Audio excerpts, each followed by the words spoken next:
Well, it's great news for us, really. Sammy's was off everybody's radar, really. I went to watch the Army-Navy game last year, and he scored a fabulous try in the corner. One of those tries that you sort of see and you think, wow, did he really score that? How did he manage to get that one down? And I sort of spoke to him after, spoke to his commanding officer. I'd known a little bit about Rocco, who'd gone and joined Bath, and I've done a bit of work with the Army through my connections with Rugby for Heroes charity. So I just, to cut a long story short, got hold of where Sammy was based, spoke to Andy about maybe bringing him in on a trial basis, and we did that, and we liked what we've seen, not just on the pitch, but culturally. He's a great bloke to have around, and we've seen enough to suggest that we'll have a longer look at him. So we're hoping, the way Rockadungi's gone with Bath, that a year down the line, Sammy will be, well, if he's playing half as good as he is, then we'll be delighted. So yeah, that's the history. Yeah, is he then someone that you see could play a strong part in the first team reasonably soon? Well, look, he's had minimal exposure. He played a little bit against Clifton and in a trial match out here. What he's got speed, and he's got the ability to beat a man and finishing ability. So I mean, they're rare commodities, and so we're prepared to explore it. I think, I don't think it's a gamble as such. It's just a pretty good sound investment to see if we can bring somebody through. And the fact that he qualifies for us because of his residency with the Army and so on is a huge advantage. He doesn't take up a foreigner spot. And we like to think now through the British and Irish Cup we'll get to see him play and see what level he's at the moment. Yeah, and of course not only new arrival, but in that sense, but also a lot of players coming back from injury, which is a timely boost for you too. Yeah, they like new signings. To have George back after a break there is obviously a big plus. The addition of Nick Costa has been a bit of a fillip for us in the sort of hardness and ball carrying stakes, and between now and hopefully sort of Christmas, we've got a run of guys on their way back. Right through from Tuvey to Jack Wallace, hopefully further down the line, Eric Claessens, Fatua, coming there, Otto, and these guys just can't come quick enough as far as we're concerned, because they add competition to the squad, and that's what we need. Yeah, and what about Brian Rennie last week? First appearance in a long time. Must have been good to see him back on the field. Yeah, well, it's been that long. I forgot to mention him then, isn't it? So really pleasing, because he had a horrific injury, and to be fair to Brian, he's worked really hard with the staff here, and it was great to see him on the field. We were delighted to put him on, and even more delighted to see him come through the game.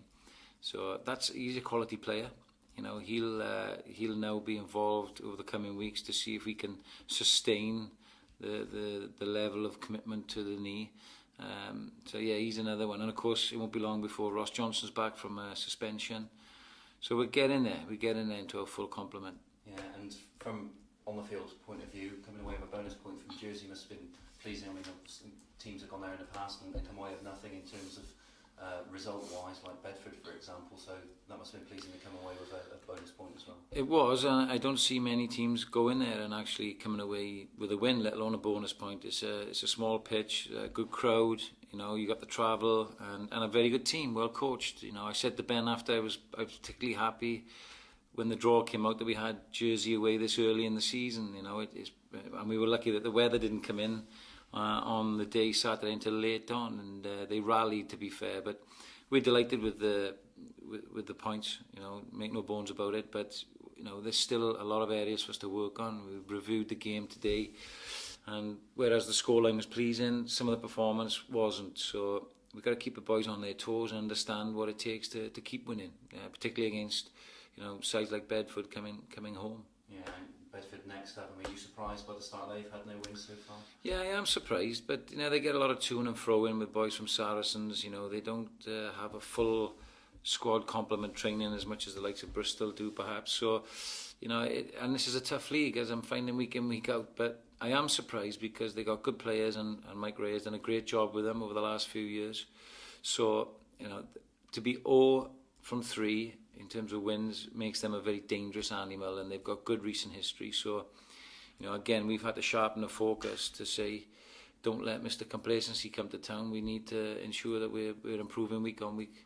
Yeah, I mean, it's early days in the season, I suppose. Still plenty of time for them to turn things around, especially given what we know they're capable of, given their record last season. Absolutely, very dangerous team. Even more so now they've lost 3. And again, what I'm looking at this league, everyone can beat everybody on their day. So it's a dangerous competition to be in. We've just got to sustain some sort of key performance indicators in our game. Ensure our defence is improving all of the time, take our chances with the dominance we're having in periods of games, and if we do that and just concentrate on ourselves, the rest should take care of itself. Yeah, and home advantage this weekend is going to be a big thing. The crowd are going to be behind you as ever. It's a fantastic thing to be part of. Obviously it's very emotional for a lot of Bristol people. 125 years is a lot of history at this club. Obviously to fall on the actual day is ironic, and it's great that we're playing home, and we're hoping for a big crowd and a celebratory day. What my job is, and Andy's and the rest of the coaching staff, is to keep the focus of attention on the game for us, for the players, so that they produce a performance that will warrant a celebration. And you can imagine the team talk that's going on in the Bedford room this week.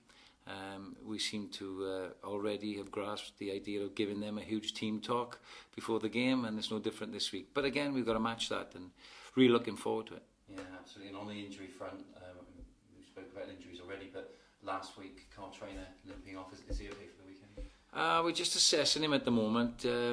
He's played 3 games on the bounce and a lot of minutes in that. He's off the back of a slight knock in pre-season, which hindered him a little bit, so we pushed him through. I'm not saying he probably would have got fully selected this week anyway, but I'm sure if he's right, he'll be involved, and we'll make that decision tomorrow. Good luck, Sean. Thank you very much. Cheers. Sean, if you could play like the first 17 minutes as you did in Jersey every week, you'd be alright, wouldn't you? If you could sustain that. Yeah, I'd rather play at the first 29 minutes we did against London Scottish, if I'm honest. But if we had to combine the two, we took our chances in the Jersey match, whereas we had the dominance in the Scottish match and didn't score enough points. So, a balance of the two would be great. And then periods of repeatability where we don't switch off and concede. We've conceded 2 tries in each of the 3 games, and I'm not particularly happy with that. I think we can come down. So if we are turning down, shots at goal and not taking chances, we need to keep people out as well. So still plenty to work on, but yeah, there's good signs there. Yeah. In terms of the sort of overall philosophy, how close are you to sort of seeing that implemented on the pitch, or is that an ongoing? Yeah, it will be an ongoing thing. Cultural change with new coaches coming in, new coaches coming together. Andy and I haven't worked together before. Injuries, chopping and changing. The different scenarios. We'll have a British and Irish Cup break after this, so. The complexities of the season there. We're in it for the long term, so hopefully we'll see some steady improvement. We'll get there in the end, I think. Is it fair to suggest that after this weekend we will see quite significant changes to the teams that you put out in the following 2? I think our focus is clearly on the championship. I think we've made that clear from the start. But we've got a big squad here, and with boys coming back from injury, I think it's important that some boys have some game time in that British and Irish Cup. Needless to say, those boys will be chomping at the bit to prove a point, and in terms of performance, we want to sustain what we're doing so that there's commonality throughout the squad, and it's their opportunity to show, well, hey, perhaps I should be in those championship games, and of course it becomes important for Nicky Robinson, Brian Rennie, Ross Johnson, people like Sambu, Glynny, all these guys, Mitch, Edie, Callum Braley, all these guys who haven't had a lot of minutes and are clearly there up for selection in the championship. And the boys are doing a good job at the moment, but these are good players, and I think we'll see strong teams in the British and Irish Cup, albeit with some changes. Yeah.